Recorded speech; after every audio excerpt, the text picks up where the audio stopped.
ಗೆ ಹಾಗೂ ಇತಿಹಾಸದ ವಿದ್ಯಾರ್ಥಿನಿಯರಿಗೆ ಸ್ವಾಗತ ಕೋರುತ್ತೇನೆ. ಕಳೆದ ಕ್ಲಾಸ್ನಲ್ಲಿ ಮೌರ್ಯ ಸಾಮ್ರಾಜ್ಯದ ಅರಸರಾದ ಬಿಂದುಸಾರ ಮತ್ತು ಅಶೋಕರ ಜೀವನ, ಸೈನಿಕ ಸಾಧನೆಗಳ ಬಗ್ಗೆ ತಿಳಿದುಕೊಂಡು, ನಂತರ ಅಶೋಕನು ಬೌದ್ಧ ಧರ್ಮದ ಪ್ರಚಾರಕ್ಕೆ ಕೈಗೊಂಡ ಕ್ರಮಗಳ ಬಗ್ಗೆ ತಿಳಿದುಕೊಂಡು, ನಂತರ ಮೌರ್ಯ ಅರಸರಾದ ಚಂದ್ರಗುಪ್ತ ಮೌರ್ಯ, ಬಿಂದುಸಾರ ಮತ್ತು ಅಶೋಕರು ಆಡಳಿತ ಕ್ಷೇತ್ರದಲ್ಲಿ ಮೊದಲನೇದಾಗಿ ಕೇಂದ್ರ ಸರ್ಕಾರದಲ್ಲಿ ರಾಜ, ಯುವರಾಜ, ಮಂತ್ರಿಮಂಡಲದ ಬಗ್ಗೆ ತಿಳಿದುಕೊಂಡು, ನಂತರ ಆಡಳಿತದ ಎರಡನೆಯ ಘಟಕವೆಂದರೆ ಪ್ರಾಂತೀಯ ಆಡಳಿತ.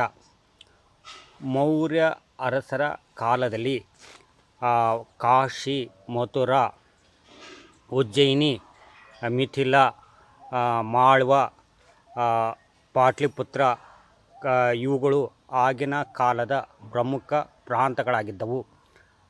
ಮೌರ್ಯ ಅರಸರು ಪ್ರಾಂತಗಳನ್ನು ವಿಷಯ, ಭುಕ್ತಿ, ಪಥಕ ಅಂದರೆ ಜಿಲ್ಲೆ, ತಾಲೂಕು ಮತ್ತು ಹಳ್ಳಿಯ ಘಟಕವಾಗಿ ವಿಭಾಗಿಸಿದ್ದರು.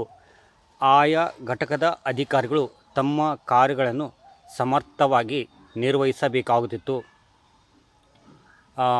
ಮೌರ್ಯ ಅರಸರ ಕಾಲದಲ್ಲಿ ಪ್ರಾಂತ ಮತ್ತು ಹಳ್ಳಿಗಳ ಮತ್ತು ಜಿಲ್ಲೆಗಳ ಮತ್ತು ಹಾಗೂ ಒಟ್ಟಿನಲ್ಲಿ ಪ್ರಾಂತ ಮತ್ತು ಕೇಂದ್ರ ಸರ್ಕಾರದ ಸಂಬಂಧವು ಉತ್ತಮವಾಗಿತ್ತು. ನಂತರ ಆಡಳಿತದ ಮೂರನೆಯ ಅಂಶವೆಂದರೆ ಕಂದಾಯ ವ್ಯವಸ್ಥೆ. ಮೌರ್ಯ ಅರಸರು 1/6 ಭೂ ಕಂದಾಯವನ್ನು ವಿಧಿಸಿದರು. ಕೇವಲ ಹೊಲಗಳ ಮೇಲೆ ಅಷ್ಟೇ ಅಲ್ಲದೆ ವಸ್ತುಗಳ, ಪ್ರಾಣಿಗಳ, ಮನೆಗಳ ಆಮದು, ರಫ್ತು ಇನ್ನಿತರಗಳ ಮೇಲೂ ತೆರಿಗೆಯನ್ನು ವಿಧಿಸಿದ್ದರು.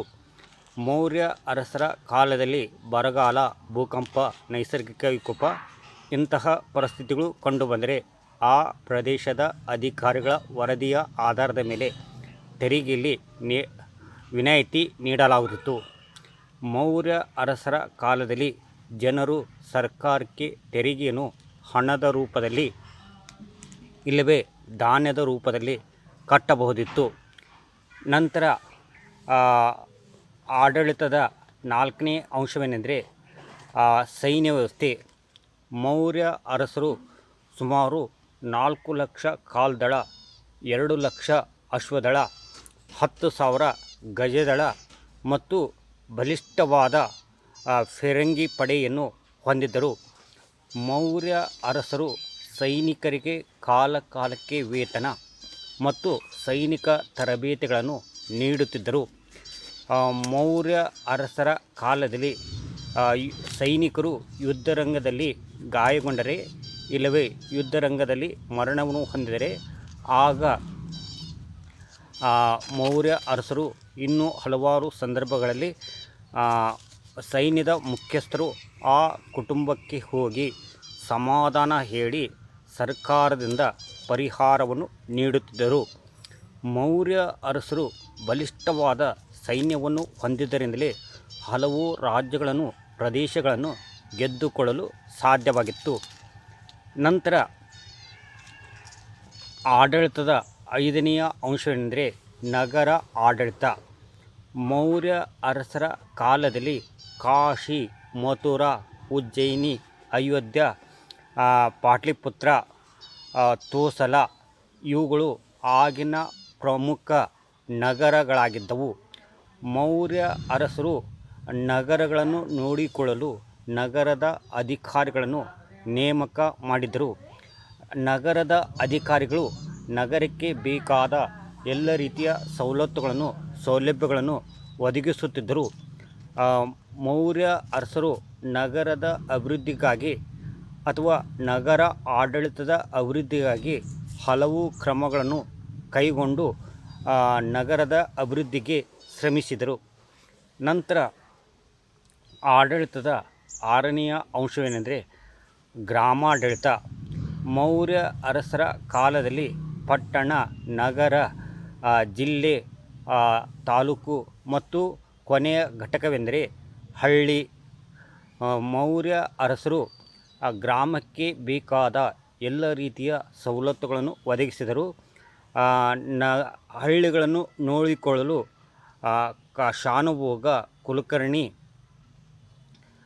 ಪಟವಾರಿ ಇನ್ನಿತರ ಹಳ್ಳಿಯ ಘಟಕದ ಅಧಿಕಾರಿಗಳನ್ನು ನೇಮಿಸಿದರು. ಈ ಹಳ್ಳಿಯ ಘಟಕದ ಅಧಿಕಾರಿಗಳು ಹಳ್ಳಿಯ ಆಗುಹೋಗುಗಳನ್ನು ನೋಡಿಕೊಳ್ಳಬೇಕಾಯಿತು. ಹಣದ ಮತ್ತು ಇನ್ನಿತರ ಸಮಸ್ಯೆಗಳು ಕಂಡುಬಂದಾಗ ಆಗ ಕೇಂದ್ರ ಸರ್ಕಾರವು ಆ ಹಳ್ಳಿಯ ನೆರವಿಗೆ ಧಾವಿಸುತ್ತಿತ್ತು. ನಂತರ ಆಡಳಿತದ 7ನೆಯ ಅಂಶವೆಂದರೆ ನ್ಯಾಯದಾನ ವ್ಯವಸ್ಥೆ.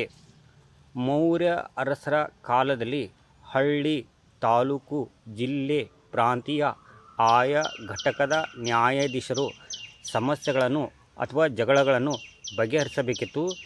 ಈ ಘಟಕದ ನ್ಯಾಯಾಧೀಶರು ಸಮಸ್ಯೆಗಳನ್ನು ಬಗೆಹರಿಸಲು ಸಾಧ್ಯವಾಗದಿದ್ದರೆ ಆಗ ಮೌರ್ಯ ಅರಸರು ನ್ಯಾಯದಾನ ಮಾಡುತ್ತಿದ್ದರು. ಮೌರ್ಯ ಅರಸರು ನ್ಯಾಯದಾನ ಮಾಡುವಾಗ ಮೇಲು ಕೀಳು, ಬಡವ ಶ್ರೀಮಂತ ಎಂಬ ಭೇದ ಭಾವ ಮಾಡುತ್ತಿರಲಿಲ್ಲ.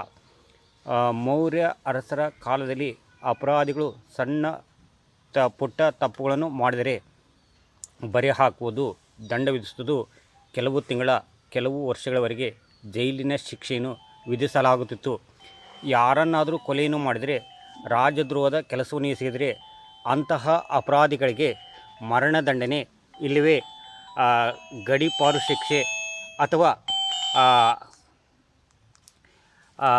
ಅವರುಗಳಿಗೆ ಇನ್ನಿತರ ಕಠಿಣವಾದ ಶಿಕ್ಷೆಯನ್ನು ನೀಡಲಾಗುತ್ತಿತ್ತು. ನಂತರ ಆಡಳಿತದ ಕೊನೆಯ ಪ್ರಮುಖ ಅಂಶವೆಂದರೆ ಸಾರ್ವಜನಿಕ ಕಾರ್ಯಗಳು. ಮೌರ್ಯ ಅರಸರು ರೈತರಿಗೆ, ಉದ್ದಿಮೆದಾರರಿಗೆ, ಉಪಕಸುಬುದಾರರಿಗೆ ಬೇಕಾದ ಎಲ್ಲ ರೀತಿಯ ಸವಲತ್ತುಗಳನ್ನು, ಸೌಲಭ್ಯಗಳನ್ನು ಒದಗಿಸಿದ್ದರು. ಮೌರ್ಯ ಅರಸರು ಪ್ರಮುಖ ಸ್ಥಳಗಳಲ್ಲಿ ವಿಶ್ರಾಂತಿ ಗೃಹಗಳನ್ನು, ಕೆರೆ ಬಾವಿಗಳನ್ನು, ಧರ್ಮಛತ್ರಗಳನ್ನು ಕಟ್ಟಿಸಿದ್ದರು. ಮೌರ್ಯ ಅರಸರು ಸಾರ್ವಜನಿಕರಿಗೆ ಬೇಕಾದ ಎಲ್ಲ ರೀತಿಯ ಸವಲತ್ತುಗಳನ್ನು ಒದಗಿಸಿದ್ದರು. ನಂತರ 3ನೇ ಕೊಡುಗೆ ಎಂದರೆ ಸಾಮಾಜಿಕ ಜೀವನ ಅಥವಾ ಸಾಮಾಜಿಕ ವ್ಯವಸ್ಥೆ. ಮೌರ್ಯ ಅರಸರು ಸಾಮ್ರಾಜ್ಯದ ಜನತೆಗೆ ಸಾಮಾಜಿಕ ಸಂಪ್ರದಾಯಗಳನ್ನು ಅನುಸರಿಸಲು ಎಲ್ಲ ರೀತಿಯ ಬೆಂಬಲವನ್ನು ನೀಡಿದರು. ಮೌರ್ಯ ಅರಸರ ಕಾಲದಲ್ಲಿ ಅವಿಭಕ್ತ ಕುಟುಂಬ, ಜಾತಿ ಪದ್ಧತಿ, ಆಹಾರ ಪಾನೀಯ, ಉಡುಪುಗಳು, ಆಭರಣಗಳು, ಮನೋರಂಜನೆ, ಸತಿ ಪದ್ಧತಿ, ಜೋಹಾರ್ ಪದ್ಧತಿ, ಸ್ತ್ರೀಯರ ಸ್ಥಾನಮಾನ, ಮದುವೆ ಇನ್ನಿತರ ಸಾಮಾಜಿಕ ಸಂಪ್ರದಾಯಗಳನ್ನು ಅನುಸರಿಸಲಾಗುತ್ತಿತ್ತು. ಮೌರ್ಯ ಅರಸರು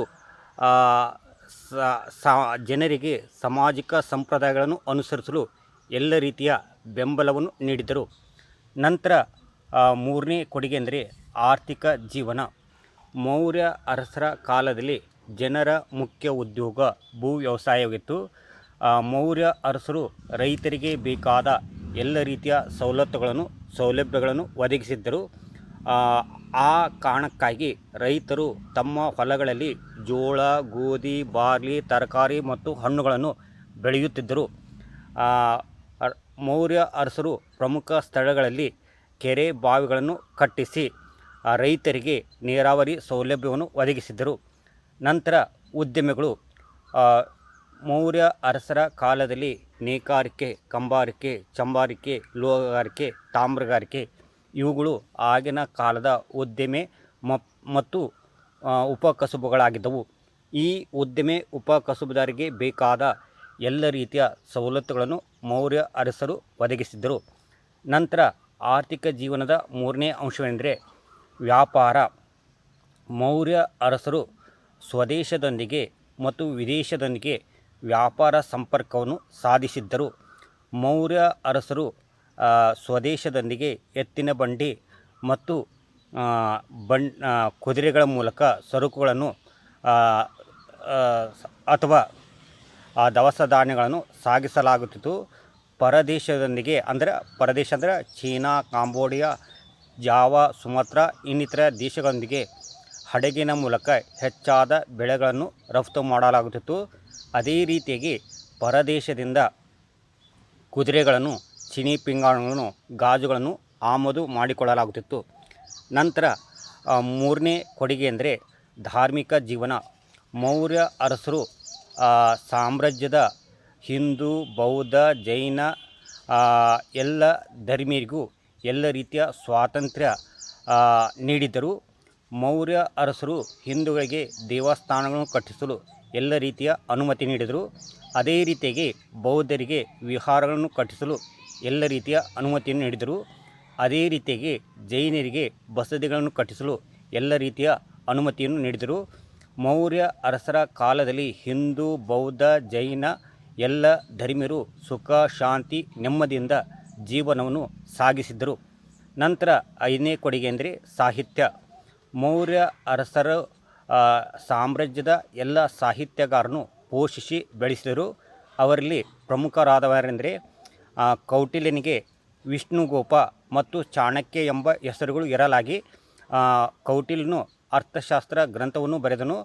ಈ ಅರ್ಥಶಾಸ್ತ್ರ ಗ್ರಂಥದಲ್ಲಿ ರಾಜ ಮಂತ್ರಿಗಳ ಗೂಢಚಾರ, ಕೋಟೆಗಳ ಸೈನ್ಯ, ಕಂದಾಯ ಇನ್ನಿತರ ವಿಷಯಗಳ ಬಗ್ಗೆ ಉಲ್ಲೇಖಿಸಿದ್ದಾನೆ. ಅದೇ ರೀತಿಯಾಗಿ ಮೆಗಾಸ್ತನೀಸನು ಇಂಡಿಕಾ ಗ್ರಂಥವನ್ನು ರಚಿಸಿದನು. ಅದೇ ರೀತಿಯಾಗಿ ವಿಶಾಖದತ್ತನು ಮುದ್ರರಾಕ್ಷಸ ಮತ್ತು ದೇವಿ ಚಂದ್ರಗುಪ್ತಂ ಎಂಬ ಗ್ರಂಥಗಳನ್ನು ರಚಿಸಿದರು. ಈ ರೀತಿಯಾಗಿ ಕೌಟಿಲ್ಯ, ವಿಶಾಖದತ್ತ, ಮೆಗಾಸ್ತನೀಸರು ಬರೆದ ಗ್ರಂಥಗಳು ಮೌರ್ಯರ ಇತಿಹಾಸವನ್ನು ತಿಳಿದುಕೊಳ್ಳಲು ಅನುಕೂಲವಾಗಿದೆ. ನಂತರ ಕೊನೆಯ ಕೊಡುಗೆ ಅಂದರೆ ಕಲೆ ಮತ್ತು ವಾಸ್ತುಶಿಲ್ಪ. ಮೌರ್ಯ ಅರಸರು ಕಲೆ ಮತ್ತು ವಾಸ್ತುಶಿಲ್ಪ ಕ್ಷೇತ್ರಕ್ಕೆ ನೀಡಿದ ಕೊಡುಗೆಯು ಅಪಾರವಾಗಿದೆ. ಮೌರ್ಯ ಅರಸರು ಪಾಟಲಿಪುತ್ರ, ಕಾಶಿ, ಸಾಂಚಿ, ಭಾರತ ಇನ್ನಿತರ ಸ್ಥಳಗಳಲ್ಲಿ ಬೌದ್ಧ ವಿಹಾರಗಳನ್ನು, ಜೈನ ಬಸದಿಗಳನ್ನು, ಹಿಂದೂ ದೇವಸ್ಥಾನಗಳನ್ನು ಕಟ್ಟಿಸಿದರು. ಮೌರ್ಯ ಅರಸರ ನಿರ್ಮಿಸಿದ ಅತ್ಯಂತ ದೊಡ್ಡ ಸ್ತೂಪವೆಂದರೆ ಸಾಂಚಿ ಸ್ತೂಪ. ಈ ಸಾಂಚಿ ಸ್ತೂಪದ ನಂತರ ಇನ್ನೊಂದು ಸ್ತೂಪವೆಂದರೆ ಭಾರತ ಸ್ತೂಪ. ಈ ಸಾಂಚಿ ಸ್ತೂಪದಲ್ಲಿ ಅಶೋಕನ ಚಿಹ್ನೆಯ ಬಗ್ಗೆ ಅಥವಾ 24 ಗೆರೆಗಳು ಇರಲಾಗಿ 4 ಶಿವಗಳು ಇರಲಾಗಿ 3 ಶಿವಗಳು ಕಣ್ಣಿಗೆ ಕಂಡು, ನಂತರ ಇದು ಭಾರತದ ಅಶೋಕನ ಸಾಮ್ರಾಜ್ಯದ, ಮೌರ್ಯ ಅರಸರ ಸಾಮ್ರಾಜ್ಯದ ಲಾಂಛನವಾಗಿತ್ತು. ಅದೇ ರೀತಿಯಾಗಿ ಭಾರತೀಯರ ಸಾಮ್ರಾಜ್ಯದ ದೇಶದ ಲಾಂಛನವಾಗಿದೆ. ನಂತರ ಕೊನೆಯದಾಗಿ ಉಪಸಂಹಾರ. ಹೀಗೆ ಮೌರ್ಯ ಅರಸರಾದ ಚಂದ್ರಗುಪ್ತ ಮೌರ್ಯ, ಬಿಂದುಸಾರ ಮತ್ತು ಅಶೋಕರು ಹಲವು ರಾಜ್ಯಗಳನ್ನು, ಪ್ರದೇಶಗಳನ್ನು ಗೆದ್ದುಕೊಂಡು ತಮ್ಮ ಸಾಮ್ರಾಜ್ಯದಲ್ಲಿ ಸೇರಿಸಿಕೊಂಡರು.